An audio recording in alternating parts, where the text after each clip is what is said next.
कहाँ से आ गई? कहाँ से आप पता लेकिन कोनो बात नहीं के घबराइला के कि हमनी के तारीफ करता बड़ाई करता बाबा सवेरे से सारा लोग घेरले बाबा के केहू कुछ मीठा प्रसाद ना खियौलस।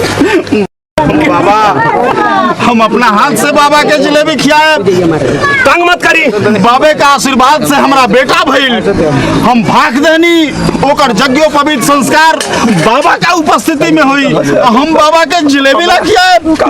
बापो बाप बाबा के हम जिलेबी खियाए मुंह सूख गइल बा। बाबा जिलेबी हाँ और लहल जाओ बाबा। बाबा के जूठन हम खाए प्रसाद हो जाई चिंता मत करो। हम मुंह सूख गइल बा बाबा। हम जल लेके बाबा कैसे गिरा ना हम पानी लेके आवतनी बाबा के मुंह ना हम लेके आवतनी बाबा के मुंह। अरे गुरु जी कमंडल वाले नु कोई अरे भाई ओए देखा जा ओए कोहट वाला के हम मौनी बाबा होई ओए देखा जा मारा जा